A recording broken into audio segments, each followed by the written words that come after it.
60 লাখ আহোম জনগোষ্ঠীক যি চৰকাৰে হওক সেয়া আমি ভগৱই কওঁ, কংগ্ৰেছে কওঁ বা বৰ্তমান দুবাৰ আচলতে 16 চনত আৰু 21 চনত শাসনৰ গাড়ী দখল কৰা এই বিজেপি চৰকাৰে হওক প্ৰতিবাৰতেই এই জনগোষ্ঠীটো প্ৰতাৰণা কৰি আহিছে।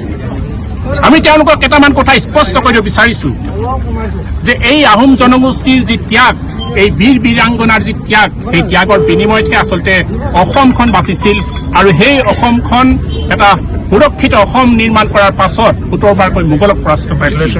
গতিকে এই জাতিটোৰ আজি যি দাবী দাবা, সেই দাবী দাবা কোনো এখন চৰকাৰে পূৰণ কৰা নাই।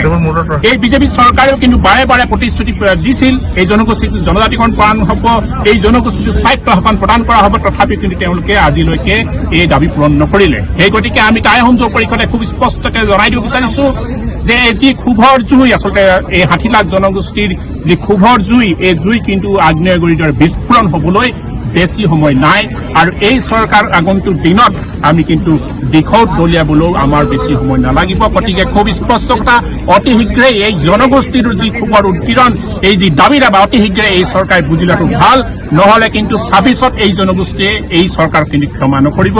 এই কথা টাইপাৰ পৰা স্পষ্ট আৰু শেষ হয়নি বুলি আমি আমাৰ সংবাদ মাধ্যমৰ যোগেদি সকলোকে অৱগত কৰিলোঁ। ধন্যবাদ। যে জনজাতিকৰণ যদি নিদিয়ে 24ত কিন্তু আমি আপোনালোকৰ নাই বুলি কোৱাৰ পাছত এই যি যোৰহাট লোকসভা সমষ্টি, এই যোৰহাট লোকসভা তেওঁলোকে কিন্তু হাৰিছে। কিন্তু এই কথাটো তেওঁলোকে উপলব্ধি কৰি লওক। আহোম জনগোষ্ঠীৰ এই যি যোৰহাট লোকসভা সমষ্টি, ইয়াৰ পৰা তেওঁলোকক কিন্তু খেদাই দিয়া হৈছে। গতিকে 26 চনত তেওঁলোকে যদি অতি শীঘ্ৰে যদি জনজাতিকৰণ নকৰে, তেতিয়া যোৰহাটৰ দৰে প্ৰতিটো সমষ্টিতে তেওঁলোকে কিন্তু ভুগিব লাগিব। এই কথা কিন্তু খুব স্পষ্ট।